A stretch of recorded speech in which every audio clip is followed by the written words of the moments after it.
BRIMS ಆಸ್ಪತ್ರೆಯಲ್ಲಿ ಅವ್ಯವಸ್ಥೆಯ ಆರೋಪ 15 ದಿನಗಳಲ್ಲಿ ಕ್ರಮ ಕೈಗೊಳ್ಳದೇ ಇದ್ದಲ್ಲಿ ಬೃಹತ್ ಪ್ರತಿಭಟನೆಗೆ ಎಚ್ಚರಿಕೆ ನೀಡಿದ ಬಹುಜನ ಸಮಾಜ ಪಾರ್ಟಿಯ ರಾಜ್ಯ ಸಂಚಾಲಕ ಸ್ವಾಮಿದಾಸ್ ಕೆಂಪೇನೂರ್. ಬೀದರ್ನ ಪ್ರತಿಷ್ಠಿತ ಬ್ರಿಮ್ಸ್ ಆಸ್ಪತ್ರೆಯಲ್ಲಿ ಆಡಳಿತ ವೈಫಲ್ಯ, ವೈದ್ಯಕೀಯರ ಸೇವೆಗಳ ಅವ್ಯವಸ್ಥೆ ಹಾಗೂ ಭ್ರಷ್ಟಾಚಾರ ಆರೋಪಗಳು ಗಂಭೀರ ಚರ್ಚೆಗೆ ಗ್ರಾಸವಾಗಿದೆ ಎಂದು ಬಹುಜನ ಸಮಾಜ ಪಾರ್ಟಿಯ ರಾಜ್ಯ ಸಂಚಾಲಕ ಸ್ವಾಮಿದಾಸ್ ಕೆಂಪೇನೂರ್ ಅವರು ಆರೋಪಿಸಿದರು. ಆಸ್ಪತ್ರೆಯ ವಿವಿಧ ಭಾಗಗಳಲ್ಲಿ ಸರಿಯಾದ ಚಿಕಿತ್ಸೆ ದೊರೆಯುತ್ತಿಲ್ಲ ಎಂದು ಆರೋಪಿಸಿ ತಕ್ಷಣವೇ ಕ್ರಮ ಕೈಗೊಳ್ಳದೇ ಇದ್ದಲ್ಲಿ ಬ್ರಿಮ್ಸ್ ಎದುರು ಭಾರೀ ಪ್ರತಿಭಟನೆ ನಡೆಸುವುದಾಗಿ ರಾಜ್ಯ ಸಂಚಾಲಕ ಸ್ವಾಮಿದಾಸ್ ಕೆಂಪೇನೂರ್ ಸುದ್ದಿಗೋಷ್ಠಿಯ ಮುಖಾಂತರ ಜಿಲ್ಲಾಡಳಿತಕ್ಕೆ ಎಚ್ಚರಿಕೆಯನ್ನ ನೀಡಿದರು. ಬಡಜನರ ಆರೋಗ್ಯ ರಕ್ಷಣೆಯ ಉದ್ದೇಶದಿಂದ ಸರ್ಕಾರ ಕೋಟ್ಯಾಂತರ ರೂಪಾಯಿ ವೆಚ್ಚ ಮಾಡಿ ಆಧುನಿಕ ಸೌಲಭ್ಯಗಳನ್ನ ಕಲ್ಪಿಸಿದ್ರೂ ಬೀದರ್ ಬ್ರಿಮ್ಸ್ ಆಸ್ಪತ್ರೆ ಆಡಳಿತ ವ್ಯವಸ್ಥೆ ಸಂಪೂರ್ಣ ಹದಗೆಟ್ಟಿದೆ ಎಂದು ಗಂಭೀರ ಆರೋಪ ಕೇಳಿ ಬಂದಿವೆ. ಮುಖ್ಯಮಂತ್ರಿಯವರ ಕೈಯಿಂದ ಉಸ್ತುವಾರಿ ಸಚಿವರು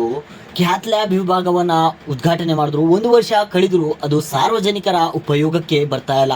ಕೋಟ್ಯಾಂತರ ರೂಪಾಯಿ ಮೌಲ್ಯದ ಸಾಮಗ್ರಿಗಳನ್ನ ತಂದು ಒಂದು ಕೊಠಡಿಯಲ್ಲಿ ಇಟ್ಟು ಅವುಗಳನ್ನ ತುಕ್ಕು ಹಿಡಿಸುವ ಕೆಲಸವನ್ನ ಮಾಡ್ತಾ ಇದ್ದಾರೆ ಎನ್ನುವ ಮಾತುಗಳನ್ನ ಸ್ವಾಮಿದಾಸ್ ಕೆಂಪೇನೂರ್ ಆಕ್ರೋಶ ವ್ಯಕ್ತಪಡಿಸಿದ್ರು. ರೋಗಿಗಳಿಗೆ ಅತ್ಯಂತ ಅಗತ್ಯವಾದ ಈ ವಿಭಾಗ ಇನ್ನೂ ಪೂರ್ಣ ಪ್ರಮಾಣದಲ್ಲಿ ಕಾರ್ಯನಿರ್ವಹಿಸುತ್ತಿಲ್ಲ, ಯಾಕೆ ವೈದ್ಯರು ಇಲ್ಲ ಎನ್ನುವ ಪ್ರಶ್ನೆಯನ್ನ ಮಾಡಿದ್ರು. ಈ ಕೂಡಲೇ ಅದನ್ನ ಸರಿಪಡಿಸಬೇಕು. ಇಲ್ಲವಾದಲ್ಲಿ ಪ್ರಗತಿಪರ ಹೋರಾಟಗಾರರೊಂದಿಗೆ ಸೇರಿಕೊಂಡು ಬ್ರಿಮ್ಸ್ ಆಸ್ಪತ್ರೆ ಎದುರುಗಡೆ ಉಗ್ರ ಪ್ರತಿಭಟನೆ ನಡೆಸಬೇಕಾಗತ್ತೆ. 15 ದಿವಸಗಳಲ್ಲಿ ಇದೆಲ್ಲವನ್ನ ಸರಿಪಡಿಸಬೇಕು ಮತ್ತು ನಿರ್ದೇಶಕರನ್ನ ಕೂಡಲೇ ಕೈ ಬಿಡಬೇಕು, ಅವರನ್ನ ಬದಲಾವಣೆ ಮಾಡಬೇಕು.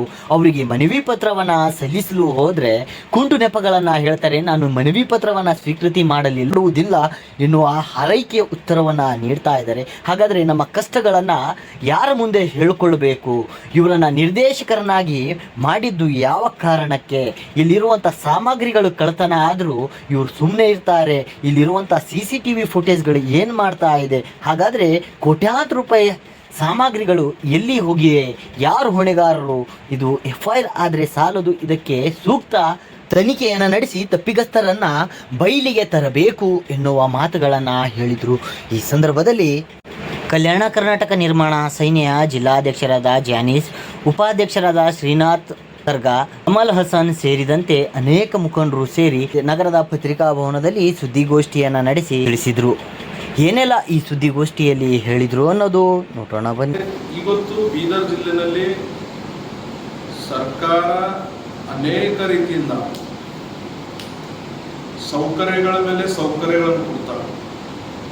ಬೀದರ್ ಜಿಲ್ಲೆಯ ಬಡ ಜನರ ಆರೋಗ್ಯದ ಹಿತದೃಷ್ಟಿಗಳಿಂದ ಅನೇಕ ರೀತಿಯ ಉಪಕರಣಗಳನ್ನು ಕೊಟ್ಟು ಇಲ್ಲಿರ್ತಕ್ಕಂಥ ಜನ ಏನು ಅನಾರೋಗ್ಯಕ್ಕೆ ತುತ್ತಾಗ್ತಕ್ಕಂಥ ಜನ ಇಲ್ಲೇ ಅವ್ರು ಒಳ್ಳೆ ಆರೋಗ್ಯವನ್ನು ಪಡಿಬೇಕು ಅಂದು ಒಳ್ಳೆ ಒಳ್ಳೆ ವೈದ್ಯರನ್ನು ನೇಮಕ ಮಾಡ್ಕೊಂಡು ಅನೇಕ ರೀತಿಯ ಲಕ್ಷ ಮತ್ತು ಕೋಟಿಗಳಲ್ಲಿ ಹಣವನ್ನು ಖರ್ಚು ಮಾಡಿ ಉಪಕರಣಗಳನ್ನು ತಂದು ಸರ್ಕಾರಿ ಆಸ್ಪತ್ರೆ ಬ್ರಿಮ್ಸ್ನಲ್ಲಿ ಉದ್ಘಾಟನೆ ಮಾಡಿಕೊಂಡು ಸುಮಾರು 1 ವರ್ಷ ಕಳೆದರೂ ಸಹ ಇವತ್ತಿಗೂ ಆ ಉಪಕರಣ ಚಾಲನೆ ಇಲ್ಲ. ಇವತ್ತು ಸ್ಟೇಟ್ಮೆಂಟ್ ಕೊಡ್ತೀರಿ, ಬೇರೆ ರಾಜ್ಯಕ್ಕೆ ನಮ್ಮ ಜಿಲ್ಲೆ ಜನ ಹೋಗ್ಬಾರ್ದು ಚಿಕಿತ್ಸೆಗಾಗಿ.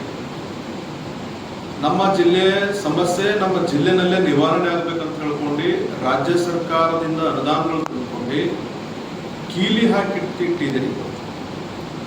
ಬೀಗ ಜಡ್ದಿ ಅವು ಒಳ್ಳೆ ಕುಡಿತಾ ಇದೆ. ಅದ್ರ ಬಗ್ಗೆ ಕ್ಯಾರೆ ಮಾಡ್ತಿಲ್ಲ. ಮೊನ್ನೆ ನಾವು ಆಸ್ಪತ್ರೆಗೆ ಭೇಟಿಯಾದಾಗ ಕೌಸಲ್ಗಿ ಮೇಡಮ್ ಅವ್ರಿಗೆ ಭೇಟಿಯಾದಾಗ ಕೆಲವೊಂದು ಸಮಸ್ಯೆಗಳನ್ನು ತಗೊಂಡು ಹೋಗಿದ್ರು. ಆ ಸಮಸ್ಯೆಗಳು ಎಂಥವು ಅಂದ್ರೆ, ಒಬ್ಬರು ಹೃದಯ ರೋಗಿಗಳು ಡಯಾಲಿಸಿಸ್ ಕಡೆಯಿಂದ ಬಂದಿದ್ರು. ಇಂಥ ವಿಚಾರಗಳು ಮತ್ತೆ ಇನ್ನ ಹಲವಾರು ರೀತಿಯ ಸಮಸ್ಯೆಗಳನ್ನು ತಗೊಂಡು ನಾವು ಹೋದಾಗ ನಮ್ಮ ಸಂಘಟನೆಗಳಿಗೆ ಮನವಿ ತಗೊಳ್ಳಕ್ಕೂ ಕೂಡ ನಿರಾಕರಿಸ್ತಾರೆ. ಶಾಂತಲಾ ಕೌಸಲ್ಗಿ ಮೇಡಮ್ ಅವರು ರೀಸೆಂಟಾಗಿ ಸುಮಾರು 2-3 ತಿಂಗಳಾಗಿರ್ಬೋದು ನೇಮಕವಾಗಿ. ಆ ಹುದ್ದೆಗೆ ಅವರು ಅಲಂಕಾರ ಮಾಡ್ಕೊಂಡ್ಮೇಲೆ, ಒಂದು ಹುದ್ದೆಗೆ ಅಲಂಕಾರ ಮಾಡ್ಕೊಂಡ್ಮೇಲೆ ಅಲ್ಲಿರ್ತಕ್ಕಂಥ ಸಮಸ್ಯೆಗಳನ್ನ ಬಗೆಹರಿಸ್ತಕ್ಕಂಥ ಕೆಲಸ ಮಾಡಬೇಕೆ ಹೊರತು ಈ ಕೆಲಸ ನನಗೆ ಬಿಟ್ಟಿದ್ದಲ್ಲ, ಈ ಕೆಲಸ ನಂದಲ್ಲ, ಮನವಿ ಪತ್ರ ಸ್ವೀಕಾರ ಮಾಡ್ತಕ್ಕಂಥ ಕೆಲಸ ನಂದಲ್ಲ ನನ್ನ ಮನವಿಗಳನ್ನು ಸ್ವೀಕಾರ ಮಾಡ್ಕೊಳ್ಳಲ್ಲ. ಏನಿದ್ರು ಹೋಗಿ ಇನ್ವರ್ಡ್ನಲ್ಲಿ ಕೊಡ್ರಿ ಅಂತಾರೆ. ನಾವು ಇನ್ವರ್ಡ್ನಲ್ಲಿ ಕೊಡ್ಬೇಕಾದ್ರೆ ನಿಮಗೆ ಡೈರೆಕ್ಟರ್ ಆಗಿ ನೇಮಕ ಯಾಕೆ ಮಾಡ್ತಾರ ಸರ್ಕಾರ? ಇರ್ತಕ್ಕಂಥ ಸಾರ್ವಜನಿಕ ಸಮಸ್ಯೆಗಳು ಸ್ಪಂದಿಸಬೇಕು ಅಂತ ಹೇಳ್ಕೊಂಡೆ ನಿಮಗದು ನಿರ್ದೇಶಕರ ಸ್ಥಾನದಲ್ಲಿ ಕೂರಿಸಿರ್ತಾರೆ. ಅದು ಏನೇ ಇದ್ದಿಲ್ರಿ, ನೀವು ಹೋಗಿ ಇನ್ವರ್ಡ್ನಲ್ಲಿ ಕೊಡ್ರಿ ಅಂತಕ್ಕಂಥ ಉಡಾಫಿ ಉತ್ತರಗಳು ಕೊಡ್ತಾರೆ. ಇವತ್ತು ನಾವು ನೇರವಾಗಿ ರಾಜ್ಯ ಸರ್ಕಾರ ಮತ್ತು ಜಿಲ್ಲಾ ಉಸ್ತುವಾರಿ ಸಚಿವರಿಗೆ ಮತ್ತು DC ಅವರಿಗೆ ಹೇಳಕ್ಕೆ ಇಷ್ಟಪಡ್ತೀವಿ, ಯಾರಿಗೆ ಅನುಭವದ ಕೊರತೆಗಳು ಇದೆ ಅಂಥವ್ರಿಗೆ ಯಾಕೆ ತಾವು ನಿರ್ದೇಶಕ ಮಾಡ್ತಾ ಇದ್ದೀವಿ? ಏನು ನಿರ್ದೇಶಕರು ಬದಲಾವಣೆ ಮಾಡಿದ್ರೆ ಬ್ರಿಮ್ಸ್ ಆಸ್ಪತ್ರೆ ಉದ್ಧಾರ ಆಗ್ತದ ಅಂತ ನಮ್ಮ ಪ್ರಶ್ನೆ. ಇದು ನಮ್ಮ ಪ್ರಶ್ನೆ ಅಲ್ಲ, ಇಡೀ ಜಿಲ್ಲಾದ ಪ್ರಶ್ನೆ ಆಗಿದೆ. ಇವತ್ತು ನಾವು ಹೇಳಬೇಕಾದ್ರೆ ಅಲ್ಲಿ ಅನೇಕ ರೀತಿಯಿಂದ ಅಕ್ರಮ ಚಟುವಟಿಕೆಗಳು ನಡೀತಾ ಇದೆ. ಸುಮಾರು ಒಂದು 2 ತಿಂಗಳ ಹಿಂದ್ಗಡೆ ಲೆಕ್ಕಾಧಿಕಾರಿ, ಜಿಲ್ಲಾ ಪಂಚಾಯತ್ ಲೆಕ್ಕಾಧಿಕಾರಿ ಶ್ರೀಕಾಂತ್ ಅವರು ಬಂದಾಗ ಇಲ್ಲಿ ನಮ್ಮ ಆರ್ಥಿಕ ಇಲಾಖೆಯಿಂದ ನೇಮಕ ಆಗದೇನೆ 40 ಜನರಿಗೆ ವೈದ್ಯಾಧಿಕಾರಿಗಳು ತಗೊಂಡಿದ್ದಾರೆ. 39 ಮಂದಿ ತೆಗೆದಿದ್ದಾರೆ. ಇನ್ನೊಬ್ಬರಿಗೆ ಯಾಕೆ ಇಟ್ಟಿರಿ 40 ಮಂದಿ? ಅಂಕಿಅಂಶ ಪ್ರಕಾರ 40 ಮಂದಿ ತೆಗಿಬೇಕು.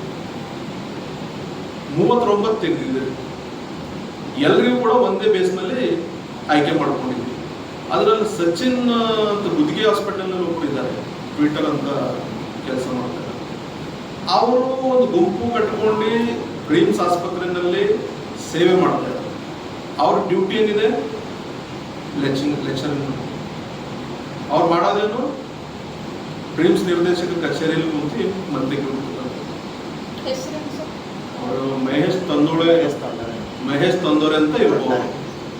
ಅವ್ರದ್ದು ಕೂಡ ಅಕ್ರಮ ನೇಮಕಾತಿನೇ ಅದಲ್ಲ. ಅವರು ಕೂಡ ಆರ್ಥಿಕ ಇಲಾಖೆಯಲ್ಲಿಂದ ಅನುಮೋದನೆ ತಗೊಂಡಿಲ್ಲಲ್ಲ. ಒಂದ್ ಕಣ್ಣಿಗೆ ಸುಣ್ಣ, ಒಂದ್ ಕಣ್ಣಿಗೆ ಬೆಣ್ಣೆ ಹಾಕಿಸ್ತೀವಿ. ಇದು ಒಂದು ಪ್ರಶ್ನೆ ಆಗಿದೆ. ಇವತ್ತು ಬ್ರಿಮ್ಸ್ ನಲ್ಲಿ ಹೋಗ್ಬೇಕಾದ್ರೆ ಯಪ್ಪ ನಾ ಬ್ರಿಮ್ಸ್ ಹಾಸ್ಪಿಟಲ್ ಹೋಗಲ್ಲ ಅಂತಕ್ಕಂಥ ಪರಿಸ್ಥಿತಿ ನಿರ್ಮಾಣ ಆಗಿದೆ ಬೀದರ್ ಜಿಲ್ಲೆ ಜನರು. ನಾ ಬೀದರ್ ಹಾಸ್ಪಿಟಲ್ ಹೋಗಲ್ಲ, ಸರ್ಕಾರಿ ದವಾಖಾನೆಗೆ ಹೋಗಲ್ಲ ಇವತ್ತಿಲ್ಲ. ವಸಾನ್ ವತಿಯಿಂದ ವರ್ಷ ನೋಡ್ಕೊತ ಹೊಂಟಿವಿ ನಾವು. ಪ್ರತಿಯೊಂದು ಏನಿಲ್ಲ ಒಂದು ಸಮಸ್ಯೆಗಳ ತಗೊಂಡು ಬರ್ತಕ್ಕಂಥ ಆಸ್ಪತ್ರೆ ಯಾವ್ದಾರ ಇದ್ರು ಬ್ರಿಮ್ಸ್ ಇದೆ. ಇವತ್ತು ಬಯೋಮೆಟ್ರಿಕ್ ಮಾಡ್ತಾರ ಪ್ರತಿಯೊಂದು ವೈದ್ಯ ಅಧಿಕಾರಿಗಳು, ಥಂಬ್ ಹೊಡಿತಾರ. ನೆಕ್ಸ್ಟ್ 1 ಮಿನಿಟ್ 10 ಮಿನಿಟ್ಸ್ ಎಲ್ಲ ಡಾಕ್ಟರೇ ಇರಲ್ಲ. ಇದು ಒಂದು ದೊಡ್ಡ ತಲೆನೋವಾಗ್ಯದ ಬೀದರ್ ಜಿಲ್ಲಾ ಆಸ್ಪತ್ರೆಯಲ್ಲಿ.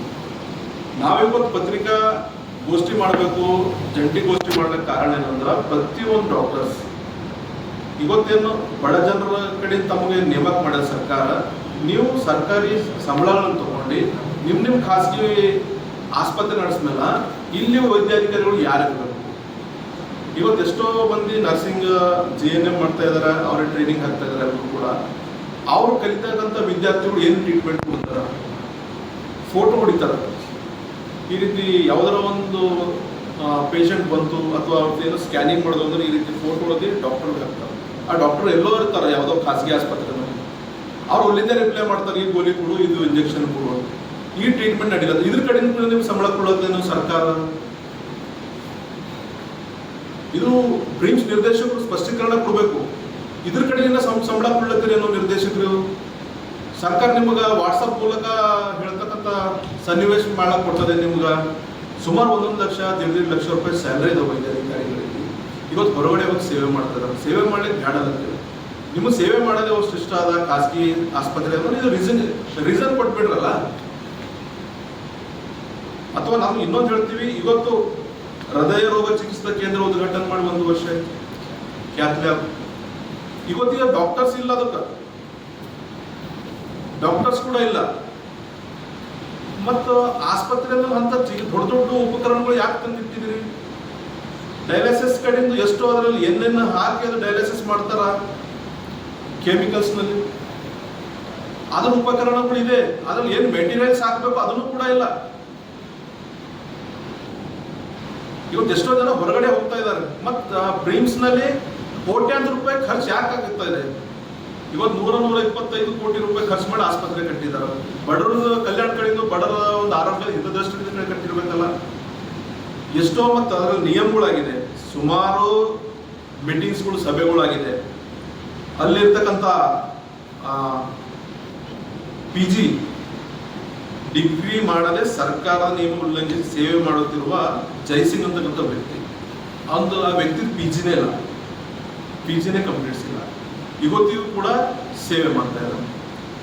ಅವರಿಗೆ ಎಷ್ಟೋ ಸಭೆಗಳು ಅದು, ನಡವಳಿಕೆಗಳು ಅದು, ಅವ್ರ ಮೇಲೆ ಆಕ್ಷನ್ ಮಾಡಿ ಅವ್ರನ್ನ ಪ್ರಕರಣ ದಾಖಲು ಮಾಡಬೇಕು ಅಂತಕ್ಕಂಥ ಮಂತ್ರಿಗಳದ ನಡವಳಿಕೆಗಳು ಇವತ್ತಿಗೂ ಕೂಡ ಕಂಟಿನ್ಯೂ ಮಾಡ್ತಾ ಇದ್ದಾರೆ. ಯಾರು ಖುಷಿ ಪಡಿಸ್ತಕ್ಕಂಥ ಕೆಲಸ ಮಾಡ್ತಾ ಇದ್ರಿ ತಾವು?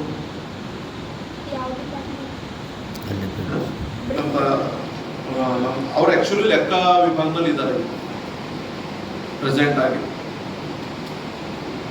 ನಾವು ಅನೇಕ ಸರ್ತಿ ಮನವಿ ಪತ್ರಗಳು ಕೊಟ್ಟಿದ್ದೀವಿ. ಜೈಸಿಂಗ್ ಅಂತ, ಜೈಸಿಂಗ್ ಅಂತಿದ್ದಾರೆ ಅವರ ಹೆಸರು, ಜೈಸಿಂಗ್ ಡಿ ಅಂತ ಸರ್. ಅವರು ಅನೇಕ ಸರ್ತಿ ಅವ್ರ ಮೇಲೆ ಎಷ್ಟೋ ಸಂಘ ಸಂಸ್ಥೆಗಳು ಮತ್ತು ಅನೇಕ ರೀತಿಯಿಂದ ಮಂತ್ರಿಗಳದ್ದು ಕಡೆಯಿಂದ ಕೂಡ ಅವರಿಗೆ ನಿಯಮಬದ್ಧವಾಗಿ ಅವ್ರಿಗೆ ತೆಗೀರಿರ್ತಕ್ಕಂಥ ಸುತ್ತೋಲೆಗಳು ಕೊಟ್ಟಿದ್ದಾರೆ. ನೀವಿನ್ನೂ ನಮ್ಮ ಚಾನಲ್ನ ಸಬ್ಸ್ಕ್ರೈಬ್ ಮಾಡ್ಕೊಂಡಿಲ್ಲ ಅಂದರೆ ಕೂಡಲೇ ಸಬ್ಸ್ಕ್ರೈಬ್ ಮಾಡಿ, ಲೈಕ್ ಮಾಡಿ, ಬೆಲ್ ಬಟನ್ ಒತ್ತಿ.